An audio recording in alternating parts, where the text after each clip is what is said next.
Todo secreto, tarde o temprano, dejará de serlo, porque por naturaleza el secreto está hecho para ser desvelado. Era la década de los 80 y las comunidades más vulnerables y marginadas de Omaha, Nebraska, recibían servicios y asistencias de la Cooperativa de Crédito Federal Comunitaria Franklin. Todo esto bajo la dirección del señor Lawrence King Jr. A primera vista, un hombre loable, pulcro y respetable, pero detrás de esta organización se escondía una madriguera tan profunda que me pregunto, ¿a dónde está la salida? King era un hombre de alta escuela, cercano al poder, bien relacionado a políticos, empresarios y policías. ¿Qué decir de estos círculos, donde siempre está ese doy algo para sembrar favores y cosecharlos mañana, cuando me convenga? Un hombre comprometido en apariencias con la caridad, pero detrás de capas y capas de maquillaje moral, King ocultaba secretos profundamente oscuros. Cuando los investigadores comenzaron a sospechar que algo no cuadraba con la cooperativa, la lupa se ciñó sobre sus actividades financieras y el resultado fue escandaloso: evasión fiscal, malversación de fondos y fraude, robando más de 39 millones de dólares. Pero esto era apenas la superficie de una madriguera mucho más desoladora.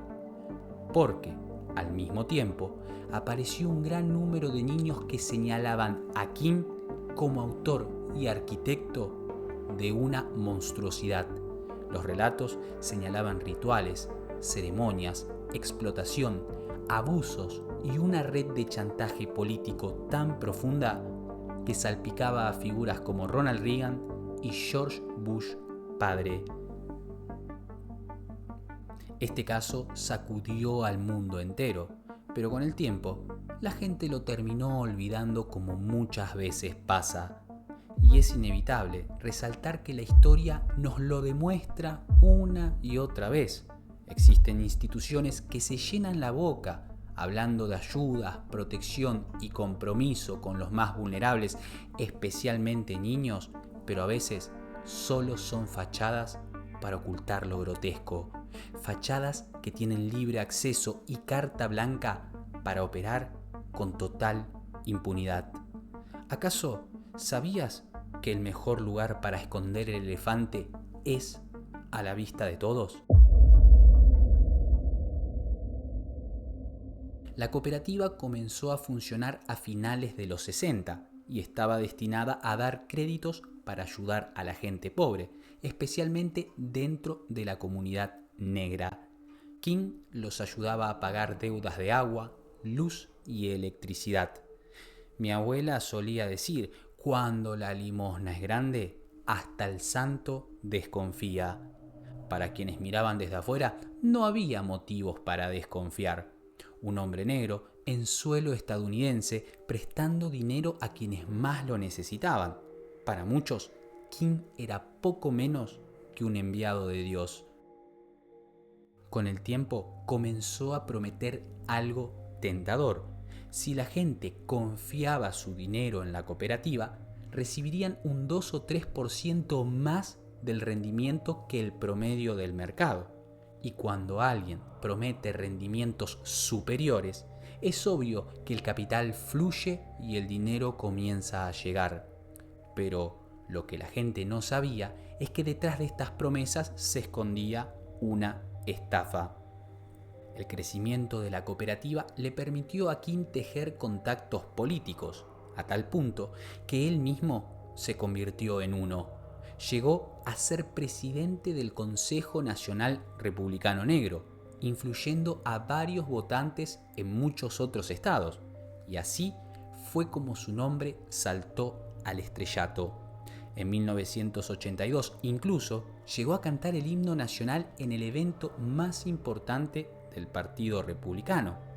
King brillaba, pero el brillo siempre llama la atención. Él declaraba ingresos modestos, pero al mismo tiempo alquilaba aviones privados, limusinas y usaba relojes valuados en miles de dólares. Él sostenía que sus fondos venían de herencia familiar, pero la realidad era otra. Kim se financiaba con fondos de la propia cooperativa, dinero sucio, producto de la estafa que él mismo había diseñado. Pronto pasó a ser propietario de diversos negocios, restaurantes, bares, pubs, entre ellos el Showcase Long de Omaha, un lugar conocido por ser frecuentado por proxenetas y trabajadoras sexuales. Al mismo tiempo, Kim se puso el traje de filántropo y comenzó a financiar a diferentes hogares de acogida, como Boys Town, una institución histórica comprometida con niños vulnerables. Boys Town se expandió tanto que tenía su propia iglesia y su escuela, llegando a albergar a más de 500 menores sin hogar. Kim también financió el Omaha Girls Club y llegó a formar parte de su comisión directiva. Con ese entramado, Kim obtuvo algo invaluable para sus oscuros intereses: acceso directo a niños y niñas de extrema vulnerabilidad. Bajo el pretexto de ofrecer empleo o ayudas, comenzó a llevar niños a sus fiestas privadas. Con el tiempo, muchos de esos niños denunciarían realidades que sobrepasan toda la razón. Todo comenzó a salir a la luz a partir del papelón financiero. Las falsas promesas quedaron expuestas mientras miles de contribuyentes descubrieron que sus ahorros habían desaparecido. Pero mientras Kim era investigado y procesado, otro problema gravísimo tocaba a la puerta. Los testimonios apuntaban a una red de explotación sexual, donde el abuso era cosa del día a día. Incluso se habló de rituales ocultistas que implicaban a figuras influyentes de la ciudad, del estado y, según los relatos, del país entero. Pero, ¿cómo es posible que denuncias tan graves terminen en la nada? Las autoridades descartaban estas denuncias mientras la prensa las ridiculizaba. Sin embargo, a medida que el número de víctimas aumentaba, la situación ya no se podía esconder. El 10 de junio de 1985, los servicios sociales de Nebraska recibieron una llamada del departamento del sheriff del condado de Washington. La denuncia alertaba sobre abuso infantil en un hogar de acogida. Los señalados eran Jarrett y Barbara Webb, responsables de la casa. Para entender un poco el contexto, Jarrett Webb era miembro activo de la junta directiva de Franklin Credit Union y Barbara Webb era prima de Lawrence King. La primera denuncia sostenía que 3 niños adoptados temporalmente por los Webbs presentaban lesiones importantes. Según sus declaraciones, habían sido golpeados con una plancha de fierro y un cinto. A lo largo de su historial caritativo, los Webbs habían acogido a 9 niños, pero más de la mitad terminó escapando del lugar. Una adolescente conocida como Eulise denunció abusos sexuales continuados por parte de los Webbs desde que tenía 9 años. El fiscal asignado al caso, Patrick Tripp, puso en duda su testimonio. Incluso la sometió a 4 pruebas de polígrafos y las 4 señalaban que el adolescente no mentía. Aún así, el fiscal continuó con la negación, calificando su historia como demasiado fantasiosa para ser real. Algunos de los niños que lograron escapar afirmaron que en la casa había un estudio con cámaras, fotografías y videos explícitos en los cuales había menores. Y según comentaban, todo esto bajo la supervisión de Lawrence King. Una trabajadora social redactó un informe de 51 páginas basado en las entrevistas con los niños. En él concluyó que los chicos eran sinceros y que los detalles en sus relatos encajaban perfectamente. Otras dos jóvenes, conocidas como Nellie y Kimberly Webb, declararon que Kim asistía a fiestas privadas y siempre iba acompañado de menores. De acuerdo con los relatos, en esas fiestas participaban alrededor de 30 adultos. Cada uno pagaba una cierta cantidad de dinero y los encuentros se desarrollaban en habitaciones contiguas. Nellie dijo haber sido trasladada varias veces en avión a Chicago, Washington, D.C. y Nueva York, lugares donde, según su relato, conoció a figuras de alto perfil, como por ejemplo Bush padre. Nellie también describió que había un amplio despliegue de seguridad privada en estas fiestas. Tarjetas de acceso y controles estrictos eran muy comunes allí. Una vez que las puertas se cerraban, Nellie aseguró haber visto a políticos interactuando con jóvenes trabajadores masculinos. Todo este material fue presentado a las autoridades competentes, que de competentes tuvieron muy poco, porque el interés investigativo fue mínimo o directamente inexistente. En primeras instancias, Barbara y Jarrett Webb perdieron sus licencias como cuidadores temporales, pero más allá de eso, nada. Mientras la información comenzaba a comprometer a distintos funcionarios públicos, una joven de 17 años junto a su madre presentaron denuncias al Departamento de Policía de Omaha, después de haber participado en una sesión de fotografías indecente e ilegal. El fotógrafo, Rusty Nelson, se le acercó al adolescente y le pidió que sea su modelo para una revista europea que estaba editando. La chica, bajo la aprobación de su madre, fue al departamento de Nelson. La sesión duró 5 horas y durante ese tiempo Rusty trató de hacer todo para convencer a la muchacha y a su madre para que posara desnuda. La madre de la joven dijo que en el estudio había fotos comprometedoras que involucraban a otros menores. Un oficial de la policía llamado Carmine entrevistó a ambas personas sobre los intentos de explotación. Las dos aseguraron que Nelson era independiente, pero que vivía nombrando a alguien como el jefe. Los oficiales obtuvieron una orden y, cuando llegaron al departamento, notaron que no había nada ni nadie. De hecho, el administrador del edificio comentó que el lugar había sido desalojado 9 días antes. Y cuando la policía constató el nombre del propietario, se llevaron una sorpresa. Y sí, estaba el nombre del señor Lawrence King, y el edificio era el Twin Towers de Omaha.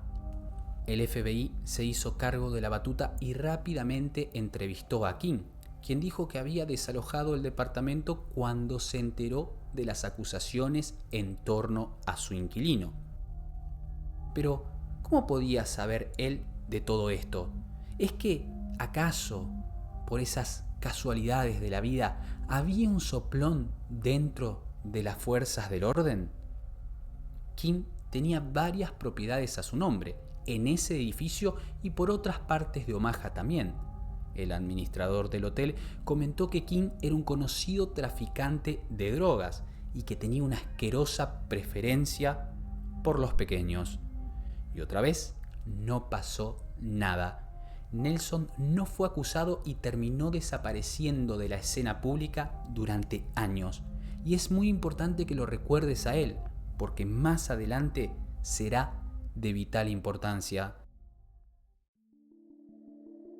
El oficial Carmine, en 1988, fue enviado a entrevistar a Moore, un adolescente de 15 años cuyo testimonio repetía los mismos temas, los mismos implicados y los mismos patrones de abusos.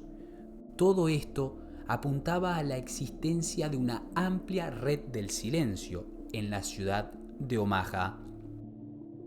Moore se encontraba internada en el hospital Richard Young, donde le contó a su psicólogo haber sido víctima de sesiones de fotos humillantes y de haber sufrido a manos de hombres poderosos, en contextos donde se realizaban ceremonias ocultistas. Según su testimonio, había sido amiga de Kimberly y Nellie Webb, y todo habría comenzado cuando las tres ganaban dinero modelando para un fotógrafo anónimo, que posiblemente sea Rusty Nelson. Según Moore, las fotografías se distribuían entre los directivos del North Omaha Girls Club. Moore también habló de fiestas donde se drogaba a los jóvenes para luego insertarlos en ceremonias oscuras. Ella describió actos terribles realizados por estos hombres, de los cuales identificó a Lawrence King y señaló una propiedad ubicada en Wirt Street donde supuestamente había ocurrido todo esto. Siguiendo esa línea, el investigador se acercó a la propiedad mencionada por la joven y notó que en el toldo figuraba un nombre grabado: King. Moore describió escenas tremendas, imposibles de narrar en detalle, como cada uno de los jóvenes que declararon en este caso. Habló de habitaciones oscuras, velas, túnicas, cuchillos de cocina, fiestas sexuales, sacrificios, todo esto siempre en torno a jóvenes. Incluso dijo haber visto al superintendente de su escuela junto a Lawrence King. Tiempo después, su relato sería recogido por el Comité Franklin, que intentó estructurar el mapa de esta red del silencio. Carmine, el oficial, tenía todo para profundizar la investigación. Sin embargo, nunca más volvió al hospital para seguir entrevistando a Moore ni para recoger otros testimonios. Y más extraño aún, tiempito después fue removido de su cargo. Ernie Chambers declaró: «Sentí que lo transfirieron porque se estaba acercando a algo muy grande y sus superiores no querían que continuara». Moore fue desacreditada y etiquetada como una joven con inestabilidad psicológica. Pero en todo esto surge una pregunta clave. ¿Cuál es la raíz de esos traumas tan severos? ¿Qué le sucedió a un adolescente de 15 años para terminar en ese estado? Y como siempre sostengo, que tengas traumas psicológicos o perturbaciones mentales no quita que lo que estés diciendo sea la verdad.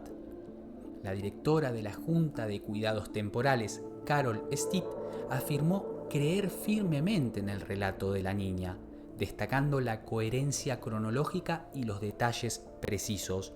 Stitt señaló un encubrimiento por parte de las fuerzas del orden de Omaha. En mayo de 1988, Kirsten Halberg, empleada del hospital Richard Young, informó sobre 7 testigos más que se animaron a contar sus terribles experiencias, y todas vinculadas a King. Tarde o temprano, la bomba iba a salir a la luz. Entre 1984 y 1988, King evitó auditorías por presunta malversación de fondos y fraudes, mientras que, en paralelo, las acusaciones por delitos terribles se multiplicaban.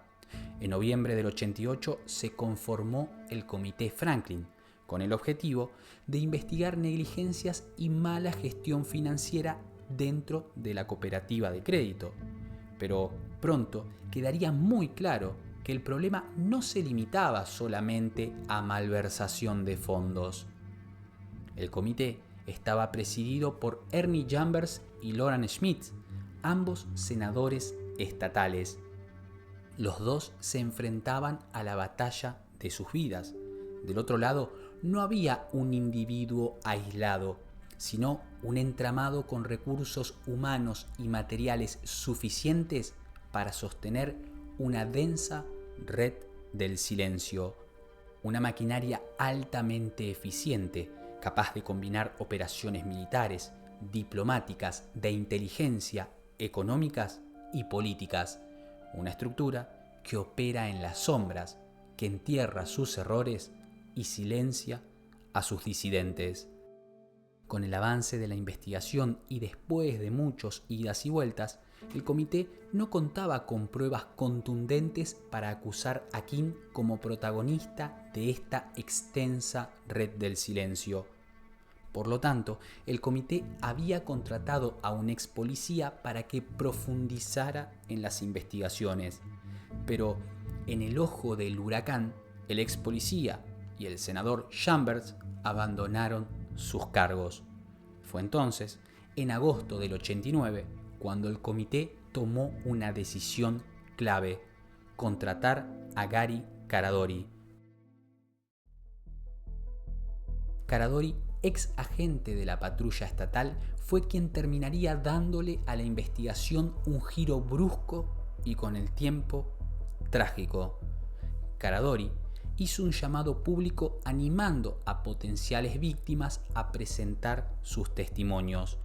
A pesar de tener todo en contra, logró generar nuevas conexiones con oficiales, trabajadores sociales y agentes de la policía de Omaha. De este modo comenzaron a emerger nuevos relatos. De su extensa lista, 4 testigos aceptaron dejar constancia en audio y video: Alicia Owen, Troy Bronner, Paul Bonacci y Danny King. Alicia Owen fue entrevistada en el reformatorio de mujeres de York, Nebraska, donde estaba internada. Allí relató que su primer contacto con King ocurrió cuando tenía 14 años. Según su testimonio, fue invitada a una fiesta privada en el penthouse de King, ubicado en el complejo Twin Towers, mismo complejo donde el fotógrafo había sido investigado. Allí conoció a Troy Bonner y otros chicos. También identificó la presencia de empresarios prominentes como Alan Baer, Harold Anderson y el jefe de la policía, Robert Watman. El relato de Alicia es escalofriante y concuerda con los anteriores: fiestas privadas, un grupo de adultos y casi el doble de niños entre 14 y 15 años. Owen afirmó ser agredida muchas veces por el jefe de la policía. Su testimonio era crudísimo. De hecho, cuando lo contaba hacía varias pausas porque se quebraba emocionalmente hablando. Producto de estas situaciones, Alicia dice haber dado luz a un niño, y ella sostiene que su padre podría ser Watman, el entonces jefe de la policía. También señaló otra propiedad de King en Leavenworth, Washington, donde había un pentagrama dibujado en el piso y una gran cantidad de imágenes demoníacas que colgaban en las paredes. Mencionó además la presencia recurrente de un hombre llamado King's Horse, quien, según ella, hacía el trabajo sucio de King. Alicia indicó que en estos encuentros también participaba un fotógrafo, posiblemente Rusty Nelson. Owen relata que fue obligada a participar de sesiones fotográficas, donde sugirió que los negativos se guardaban para después chantajear. Caradori elaboró una lista que pesaba y mucho, nombres que se repetían en los testimonios. Entre ellos figuraban Larry King, el juez Theodore Carson, Peter Citron, una personalidad de los medios, Harold Anderson, editor del Omaha World Herald, Alan Baer, empresario acaudalado, Morgan, el alcalde de Omaha, Dewar Finch, superintendente de escuelas, y Robert Watman, jefe de la policía de Omaha. De todos los mencionados, solo Peter Citron enfrentó consecuencias legales, y por hecho de pederastia no relacionados al evento. La impunidad, una vez más, se salía con la suya. Otro joven que se acercó a declarar fue Troy Bonner, quien también aceptó ser grabado bajo juramento. Su relato coincidía en gran medida con el de Alicia, aunque algunas fechas variaban. Describió los mismos lugares y los abusos recibidos en Twin Towers, donde le pagaban por cada encuentro. además de reconocer a las personalidades antes mencionadas. Troy conocía a Alicia, Danny y Paul Bonacci. Dijo haber estado en los mismos vuelos interestatales de King. Bonner admitió ser intimidado, principalmente por agentes del FBI, quienes le advirtieron que sería acusado de perjurio. Troy, cuando estuvo declarando delante de los agentes, desmintió algunas de las acusaciones que hizo, y más tarde, en su declaración jurada, admitiría: mentí porque realmente creía, y todavía creo, que era una situación en la que debía mentir o morir, y por insistencia, principalmente de los funcionarios del FBI que me atendían en ese momento. Bonner reiteró y ratificó sus acusaciones poniendo nombre y apellido a los perpetradores. Troy dijo que los agentes emplearon diversas tácticas para intimidarlo, incluyendo aludir al daño que podría sufrir un familiar si insistía en contar su historia. Es muy importante que retengas estos datos, porque el desenlace para los que eligen hablar es siempre el mismo, y lo vas a comprobar más adelante. Por su parte, Danny King, que no tiene ningún parentesco con Larry, también se retractó de sus acusaciones, debilitando aún más la investigación. Las grabaciones fueron enviadas al fiscal general de Nebraska y al fiscal de los Estados Unidos el 27 de diciembre de 1989. Dado el nivel de corrupción, Caradori temía por la integridad de los testigos. Por ello, gestionó para que tengan acceso a atención médica y psicológica. Ante la sospechosa inacción e inoperancia por parte de las fuerzas de seguridad, el senador Schmitz y su abogado John DeCamp se comunicaron con el FBI para preguntarles: ¿por qué los testimonios son ignorados? Recordemos que John DeCamp fue autor de The Franklin Cover-Up, uno de los pilares de esta investigación, como a su vez lo es The Franklin Scandal de Nick Bryan. Más adelante, John DeCamp se acercó a la prensa y publicó un memorándum que contenía el nombre de los implicados y todas las denuncias. La onda expansiva pronto llegó al papel prensa y a algunas cadenas de televisión de Nebraska, aunque muchos periodistas y funcionarios de Omaha se apresuraron en desacreditar a DeCamp. Las coberturas mediáticas eran mínimas y evitaban poner el nombre de los señalados. El 10 de mayo de 1990, Caradori se reunió con otro testigo clave, Paul Bonacci.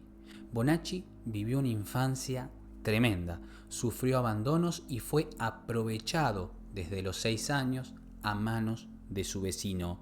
Cuando tenía 9 o 10 años, se involucró con las drogas y la prostitución, lo que marcaba a todas luces que no iba a terminar bien. Paul fue reclutado por esta red del silencio, en la cual sufrió y cometió episodios monstruosos y donde fue obligado a hacer trabajos sucios.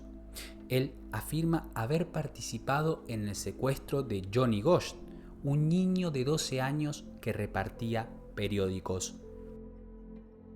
Temprano en la mañana del 5 de septiembre del año 1982, Johnny se preparaba para hacer su recorrido habitual, pero ese día desaparecería sin dejar más que su carrito de repartidor y su perro que lo acompañaba en su labor.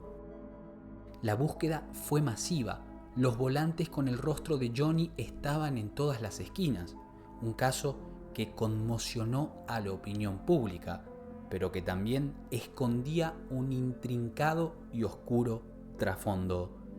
Paul Bonacci afirmó que fue obligado a ayudar con el secuestro de Johnny. Le dijeron que distrajera al niño para facilitar la intervención y que un hombre lo raptaría por detrás. Bonacci explicó que, tras el hecho, Gosch fue encerrado en una habitación mientras se lo grababa manteniendo acercamientos con distintos sujetos. Bonacci insinuó que la red utilizaba niños para chantajes políticos. ganar favores políticos, distorsión de votos, forzar ciertas aprobaciones, son algunas de las tantas cosas que se pueden lograr con el chantaje. Dadas las graves acusaciones, Bonacci fue entrevistado en varias oportunidades por el Departamento de Policía de Omaha. Según él mismo, entregó documentación de los agresores, incluida evidencia fotográfica. Sin embargo, las autoridades no hicieron nada. Es más, lo acusaron de ser un joven con graves trastornos psicológicos. Y otra vez, el mismo modus operandi. Tras la acumulación de testimonios y material, Caradori y el Comité Franklin no lograban comprender el proceder de la justicia. En una charla con Owen y Bonacci, surgió una idea que prometía cerrar el caso. Los jóvenes sugirieron a Caradori para que localizara al fotógrafo Rusty Nelson, quien presuntamente conservaba un excedente de negativos fotográficos, fotos que serían pruebas contundentes. Pero algo terrible estaba por suceder. El 9 de julio de 1990, Caradori, junto a su hijo de 8 años, se preparaban para despegar en su Piper Saratoga del año 84. Partieron desde Lincoln hacia Chicago con el pretexto de asistir al partido de las estrellas de la MLB. Antes de viajar, Caradori le había comentado a su esposa que se reuniría con Rusty Nelson en Chicago. Ya en Chicago, Caradori hizo 4 llamadas telefónicas. Habló con Loran Smith, senador y cabecilla del Comité Franklin, con su esposa y con otras 2 personas. En esas 2 comunicaciones faltantes, se supone que hizo contacto con Rusty Nelson. Se habría acordado un punto de encuentro donde Caradori habría recibido una gran cantidad de material directamente de las manos del fotógrafo. Según se especula, el material no solo resolvería el caso, sino que podría implicar a figuras de alto perfil. Ese material habría sido guardado en el maletín de Caradori. El partido de las estrellas terminó cerca de la medianoche y a las 1:55 am los Caradoris partieron desde el aeropuerto Midway, Chicago, rumbo a casa. 1 hora después, la noticia fue trágica. El avión de los Caradoris se estrelló en un campo de maíz, en Ashton, Illinois. Una posterior investigación reveló que el avión se desintegró en pleno vuelo. Se especuló que Caradori estaba cansado y al intentar recuperar la altitud perdida, las alas del avión se rompieron. Fue tal el incidente que los restos del avión regaron una superficie de más de 500 metros. Pero tras las inconsistencias del caso y las que faltan aún, a mí me surge una pregunta inevitable. ¿Puede atribuirse todo esto a un error humano? La mochila y la cámara del niño fueron recuperadas intactas, pero, misteriosamente, el maletín de Caradori había desaparecido. Personas cercanas al caso sostuvieron que los negativos fotográficos y posibles cintas estaban en el maletín de Gary, que había desaparecido. Al día siguiente del accidente, agentes del FBI entraron en la oficina de Caradori y confiscaron toda su investigación, junto con registros telefónicos y documentación relacionada al caso Franklin. El senador Schmidt, conmovido por lo ocurrido, temía que la muerte de Caradori fuera otro episodio más de corrupción y encubrimiento. Recordemos también que Rusty Nelson rompió su silencio en 1999 y bajo juramento confirmó muchos datos que los niños habían denunciado previamente, como por ejemplo ser muy cercano a Larry King, tener miles de negativos de las fiestas privadas, tener información de los vuelos interestatales y la implicancia de menores con personajes de alto perfil. También declaró que vio cómo Larry King se comunicaba por teléfono con Ronald Reagan. La mayoría de las pruebas fueron confiscadas y otras destruidas en el accidente aéreo de los Kádori's. El Comité Franklin estaba entre la espada y la pared. Entonces pasó a contratar al exdirector de la CIA, William Colby, para que investigara el incidente aéreo. Antes de seguir, conviene aclarar el perfil de William. No era una figura ajena a controversias y nunca lo será un director de una agencia de inteligencia. Entre otros, fue uno de los responsables del programa Fénix durante el conflicto de Vietnam, un programa que, en base a infiltraciones, torturas y asesinatos, intentaba diezmar las fuerzas del Vietcong. El proyecto produjo 25.000 muertes, entre ellos civiles no combatientes. Y yo especulo que quizás se acercó a este caso porque su conciencia le pesaba y quería equilibrar la balanza. Colby, familiarizado con las dinámicas del poder, advirtió a Schmidt y DeCamp sobre las fuerzas en juego muy difíciles de enfrentar. Él investigó el accidente aéreo y no halló evidencias de manipulación. Sin embargo, según rumores y no información, se especula que habría expresado en privado que Caradori había sido eliminado.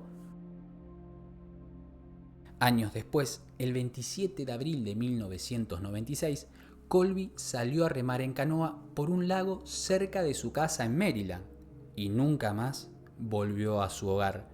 Al día siguiente, su canoa fue encontrada en un banco de arena. Sin testigos y tras 9 días de búsqueda, su cuerpo por fin fue encontrado. Se dictaminó que su muerte fue un ahogamiento casual. Con la muerte de Caradori, gran parte de la investigación desapareció junto a los archivos confiscados. Pero la perversa madriguera de la impunidad no tenía límites en este caso. Mientras tanto, el gran jurado, que de grande tuvo muy poco, tenía como único fin evaluar las acusaciones vinculadas a abuso infantil en torno al caso Franklin. La investigación comenzó por los Webbs, es decir, los menores acogidos por la prima de Larry King y su esposo, Jarrett Webb, quien finalmente fue condenado a 5 años de prisión por agresión sexual en tercer grado. Cuando se trata de niños, solo 5 años. Luego fueron llamados a declarar los jóvenes que aparecían en los videos. Danny King admitió haber mentido y se retractó de gran parte de sus acusaciones, alegando haber sido influenciado por Elijah Owen. Por su parte, Elijah Owen testificó durante 2 días completos. Sin embargo, el foco del interrogatorio no estuvo puesto en su relato, sino en su historia personal, sus hospitalizaciones psiquiátricas, consumo de sustancias, fraude financiero y más. Paul Bonacci también declaró, pero más tarde, y su historial delictivo y sus problemas de adicción fueron utilizados para debilitar su credibilidad. El 23 de julio de 1990, apenas 2 semanas después de la muerte de Caradori, el jurado publicó su informe final. La sospechosa rapidez del dictamen llamó la atención de muchos.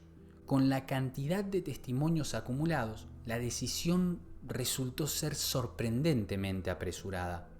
El informe decía: las historias de abusos sexuales son un engaño cuidadosamente elaborado. La implicancia de Lawrence King en una red de delitos graves no son más que rumores. No se encontró evidencia de explotación infantil. El documento concluía que Lawrence King había utilizado dinero para vincularse con jóvenes en sus últimos años de adolescencia, lo que se considera proxenetismo adulto. El informe resultó aún más controvertido, ya que King no pudo ser procesado por estas acusaciones debido al caso financiero federal pendiente, que más tarde derivaría en una condena de 15 años en prisión, por fraude y malversación de fondos. Pero por los niños, bien, gracias. El gran jurado no tuvo ningún tipo de escrúpulos y fue aún más lejos. Se acusa a la señorita Alicia Owen, de 21 años, por 8 cargos de perjurio, con una posible condena de entre 9 y 15 años. Y al señor Bonacci se le acusa por 3 cargos de perjurio. A Bonacci le fueron retirados los cargos, quizás por algunas afirmaciones inquietantes que hizo, donde testificó ver a King enviar limusinas a la base aérea de Offutt, donde recogía agentes secretos para sus fiestas, o quizás por sus historias de visitas a la Casa Blanca.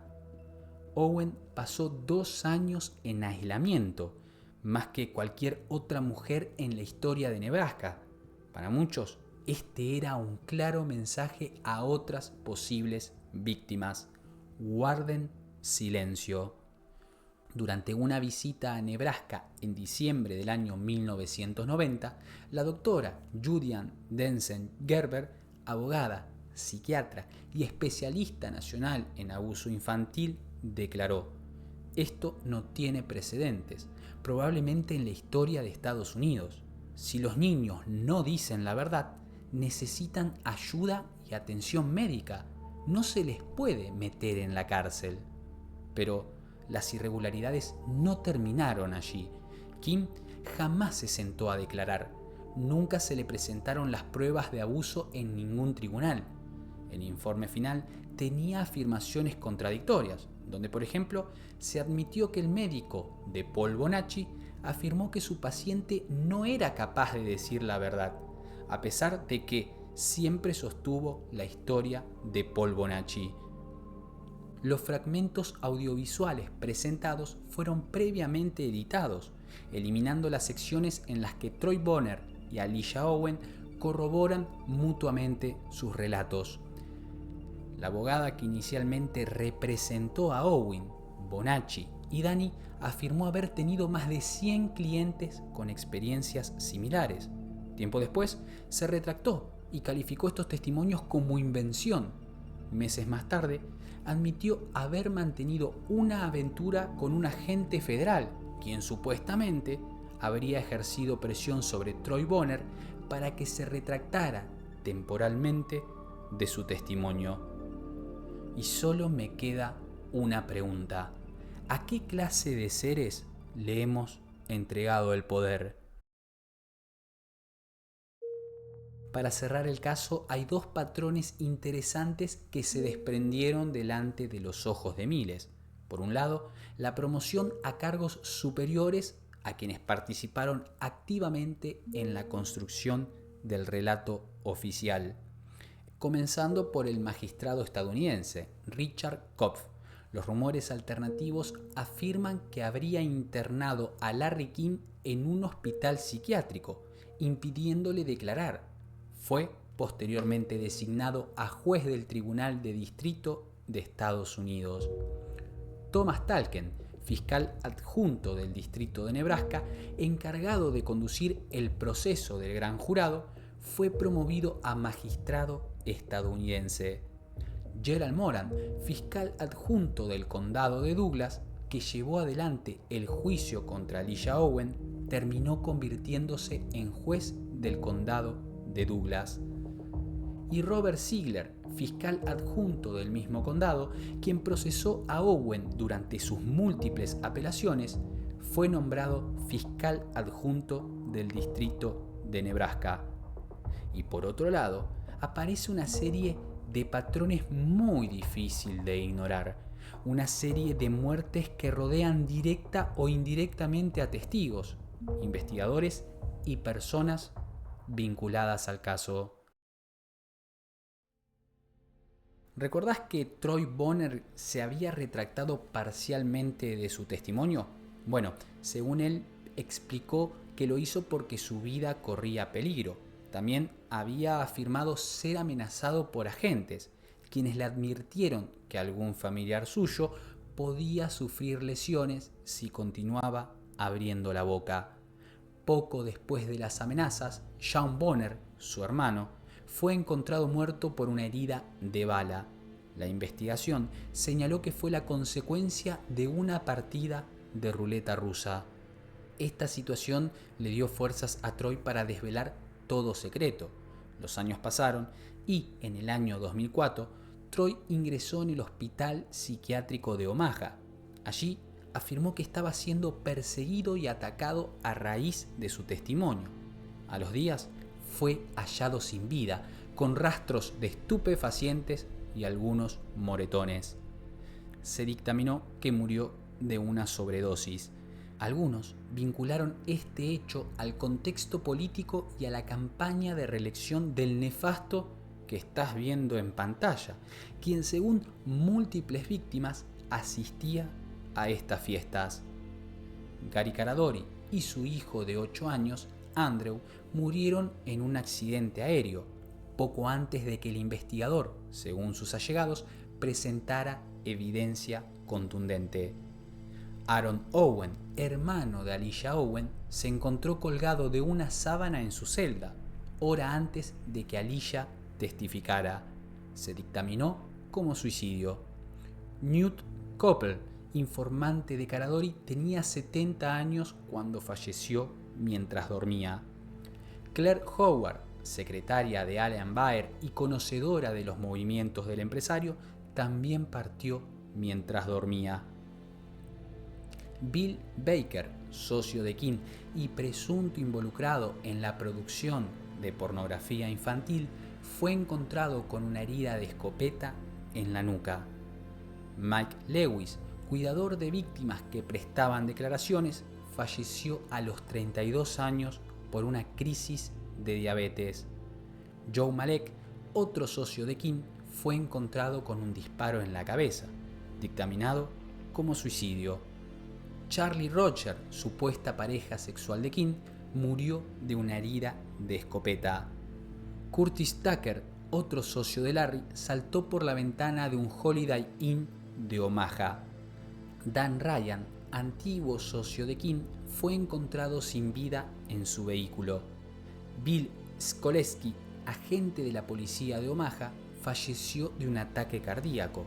Se decía que Bill tenía un archivo secreto sobre King. Kathleen Sorenson, madre de acogida de los niños que escaparon de las garras de los Webbs y activista en la concientización del abuso infantil, también forma parte de esta lista. El superintendente en Omaha, Harmon Tucker, también partió al otro mundo. Y finalmente, el exdirector de la agencia, William Colby, cierra este capítulo. Extrañas coincidencias, ¿no les parece? En 1994, una compañía de televisión británica conocida como Yorkshire Television produjo un documental titulado La conspiración del silencio, en cooperación con Discovery Channel. Buscaba profundizar el caso, las inconsistencias y la explotación infantil en torno al escándalo Franklin. Estaba programado en la guía televisiva y se emitiría por Discovery. Pero en el último minuto Discovery Channel retiró inesperadamente el documental y nunca se mencionó una razón real detrás de esta decisión. Estás viendo el documental recuperado, que pronto intentaré traducir al español. ¿Recordás a Johnny Gosch, el niño que desapareció mientras repartía periódicos? En 1997, su madre, Noreen Gosch, ya divorciada y viviendo sola, contó un hecho que todavía hoy sigue impactando. 15 años después de la desaparición de su hijo, a altas horas de la noche, 2 hombres tocaron el timbre de su casa. A uno de ellos lo reconoció inmediatamente como Johnny, no solo por su rostro, sino porque le mostró una marca de nacimiento que tenía en el pecho. Johnny iba acompañado por otro hombre que no hablaba mucho. Durante ese encuentro, su hijo se dedicó a confirmar gran parte del testimonio de Paul Bonacci. ¿Te acordás? Bonacci había declarado que fue obligado a colaborar con el secuestro de Ghosh, una de las desapariciones más mediáticas de los Estados Unidos. En esta increíble reunión, madre e hijo conversaron durante horas. Antes de irse, Johnny le dijo que no podía quedarse, que seguía huyendo de quienes lo habían secuestrado y que no estaría a salvo hasta que la justicia fuera verdaderamente justicia. Basándome en este artículo, Paul Bonacci, en el año 2025, tiene 58 años y vive en Omaha junto a su familia. Un reportero logró hablar con él y la verdad es que me parece asombroso de cómo Paul Bonacci pudo recomponerse de su terrible pasado y logró formar una familia. Lamentablemente su testimonio nunca fue tomado en serio debido a sus perturbaciones mentales. Pero, como dijimos anteriormente, debemos entender que tener perturbaciones mentales no siempre equivale a mentir. Hasta el día de hoy, Bonacci se mantiene firme en su relato. Asegura que Johnny sigue con vida y afirma haberlo visto en más de una ocasión. Según Bonacci y según su madre, Johnny vive con su familia, lejos de la exposición y posiblemente bajo otra identidad. Mientras Johnny Ghosh viva, también vive una parte de esta historia.